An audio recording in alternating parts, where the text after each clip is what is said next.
Present tense मैंने बोल दिया, ये क्या होता है, पास्ट टेंस क्या होता है, ठीक है। तो अभी जस्ट समझते हैं। तो प्रेजेंट टेंस जो होता है, टेंस समझ में आ गया, वर्ब का अलग अलग रूप है। तो प्रेजेंट टेंस को V1 कहते हैं, प्रेजेंट टेंस को क्या बोलेंगे, V1। और V1 का दूसरा नाम आप बोल सकते हो, इसको बेस फॉर्म कहते हैं, फुल वर्ब बोल सकते हैं इसे आप फर्स्ट फॉर्म भी बोल सकते हैं, फर्स्ट फॉर्म। याद रखिएगा, मैं अक्सर बोलूँगा प्रेजेंट टेंस V1, अक्सर मैं ये इस्तेमाल कर सकता हूँ, कभी कभी फर्स्ट फॉर्म बोल देता हूँ, ये बहुत ज़रूरी है, इसको पढ़ना है पढ़ना है पढ़ना है। चलिए, V1 का मतलब प्रेजेंट टेंस। तो प्रेजेंट टेंस में कौन कौन आएंगे, जैसे कि गो, कम, इसके बाद टीच। आगे बढ़ते हैं। अच्छा, V1 के बाद हम लोग पढ़ते हैं पास्ट टेंस। पास्ट टेंस को V2 भी बोलते हैं, या फिर सेकेंड फॉर्म बोलिए, क्या, वर्ब का सेकेंड फॉर्म, मैं बोलूँगा सेकेंड फॉर्म। तो समझ जाइए V2 के बारे में बात हो रही है। अब आगे चलते हैं हम लोग, जो तीसरा नंबर पर आता है जिसको बोलते हैं V3, उसको बोलते हैं पास्ट पार्टिसिपल। पास्ट पार्टिसिपल, तो पास्ट पार्टिसिपल में भी ज़्यादातर केस में ईडी ही जुटता है, लेकिन कोई ये रूल फिक्स नहीं है, ऐसा ही होगा, बदला भी रहता है कुछ कुछ चीज़ें। तो ये पास्ट पार्टिसिपल हो गया। कभी कभी V2 और V3, V2 और V3 ये दोनों बराबर होते हैं, मतलब सेम शब्द रहेंगे, सेम आपको लेटर्स रहेंगे, समझ में आ रहा है आपको, तो सेम रहेंगे। आपको कैसे पहचानेंगे ये पास्ट है या फिर पास्ट टेंस है, V2 है या फिर पास्ट पार्टिसिपल है, वो वाक्य में पता चलेगा, समझेंगे आगे। इसके बाद है आपका है ING फॉर्म, मैं तो ING फॉर्म बोलता हूँ, या फिर कुछ बुक जो है इसको V4 के नाम से पुकारती है, या फिर इसे ING फॉर्म बोल सकते हैं, दो है, या मैं इसको बोलता हूँ fourth form, 1 2 3 4, fourth, first second third and fourth. तो फोर्थ फॉर्म के नाम से भी जाना जाता है, कुछ बुक में लिखा जाता है, पर आप इसे बोलिएगा ING फॉर्म। तो ING फॉर्म इसे क्यों कहा जाता है, क्योंकि इस वर्ब के लास्ट में ING लगा होता है, सब में ING लगा रहेगा, और ये पहचानना भी आसान होता है। तो ING लगाने का भी अलग अलग तरीका है, अलग अलग रूल्स है, जब मैं समझाऊंगा आपको किताबें अभी कुछ ही दिनों में, तो मैं आपको सारा चीज़ समझाऊंगा कि ING कैसे लगाया जाता है, क्या करते हैं नहीं करते हैं, एवरीथिंग।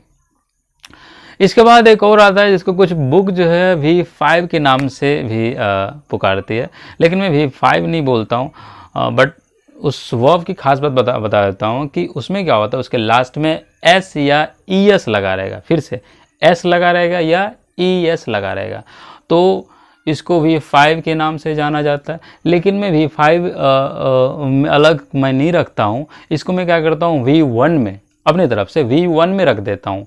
जैसे कि V1 गो हो गया, तो गो के जस्ट नीचे रखूँगा गोज, तो ये हो गया S या ES फॉर्म, S या ES फॉर्म। अच्छा, इसी का दूसरा नाम अगर मैं कहूँ S या ES लग गया, तो इसको बोलते हैं सिंगुलर वर्ब, फिर से नाउन नहीं, सिंगुलर वर्ब।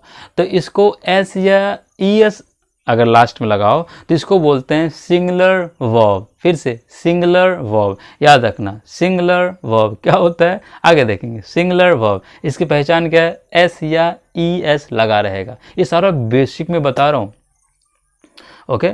तो मैंने लगभग V1 बता दिया है, प्रेजेंट टेंस, पास्ट टेंस बता दिया, इसको V2 कहते हैं। प्रेजेंट फिर बोलता हूँ, प्रेजेंट टेंस का दूसरा नाम V1, फर्स्ट फॉर्म, इसको फुल फॉर्म बोल दे सकते हो आप, बेस फॉर्म भी बोल सकते हो, लेकिन दो याद रखना है, या तो फर्स्ट फॉर्म बोलिए या प्रेजेंट टेंस बोलिए। अच्छा, इसके बाद है पास्ट टेंस। पास्ट टेंस के बाद आप पास्ट पार्टिसिपल, इसको V3 बोलते हैं, ये ED V3 बोल देते हैं, इसमें ED भी लगता है ज़्यादातर केस में, V3 बोल दीजिए, या थर्ड फॉर्म बोलिए। फिर से V1 present tense, V2 past tense, V3 past participle. Okay, इसके बाद है ING फॉर्म, जिसको V4 के नाम से भी जाना था, ING फॉर्म। तो मैं हमेशा ING ही बोलूँगा। तो ING का मतलब लास्ट में आपको वर्ब के लास्ट में ING नज़र आएंगे हमेशा। ओके, तो इतने सारे वर्ब्स मैंने बता दिए। अब एग्जाम्पल्स दे देता हूँ ताकि आपको समझने में मदद मिलेगी। अब देखिए यहाँ पे कुछ वर्ब्स मैं भी तुरंत एक्सप्लेन कर देता हूँ। जैसे कि गो है, जिसको V1 में रखा गया है। गो का सिंगुलर फॉर्म जस्ट मैंने नीचे रख दिया। सिंगुलर फॉर्म का मतलब है वही S या ES वाला वर्ब जो होता है, तो उसको बोलते हैं गो का गोज हो गया, GOES गोज। इसके बाद देखिए V2 क्या हो गया, वेंट, WENT वेंट हो गया।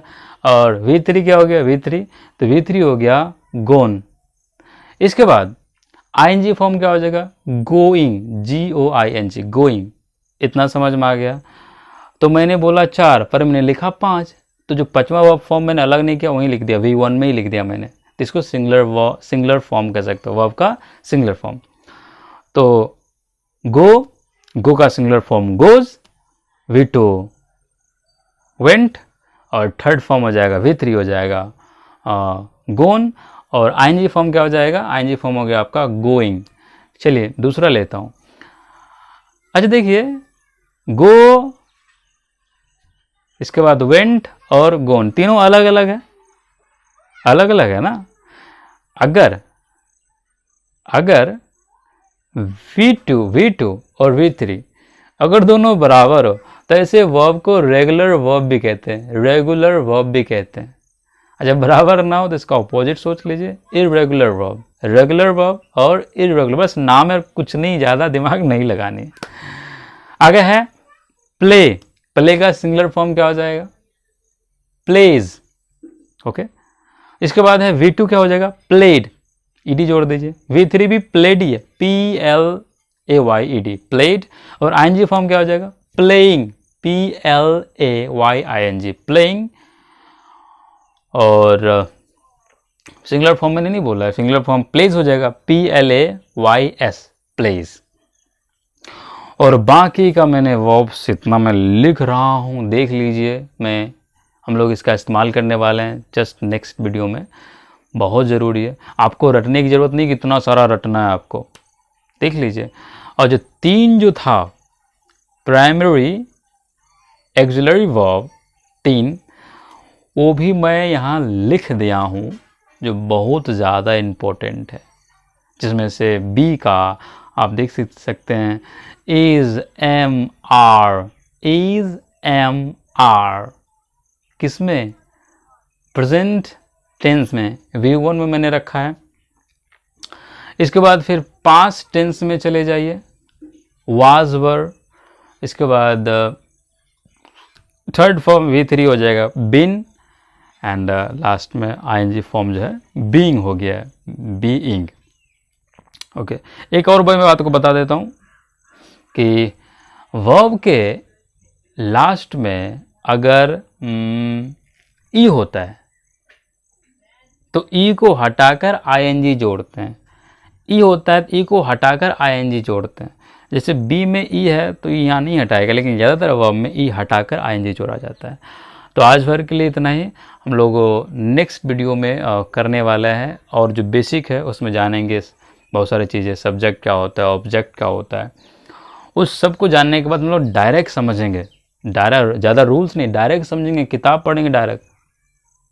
और कैसे पढ़ेंगे, कैसे समझेंगे, उसमें देखिएगा आपको आसानी से समझ में आ जाएगा। यानी जिसका लेवल काफ़ी जीरो है, जो कुछ नहीं जानते हैं, वो भी आसानी से सीख सकते हैं। बस थोड़ी सी वीडियो 1-2 देख लेना जो बेसिक वाला है, और जो कुछ जानते हैं, जिसका लेवल ठीक ठाक है, उनके लिए भी काफ़ी अच्छा फ़ायदा होने वाला है।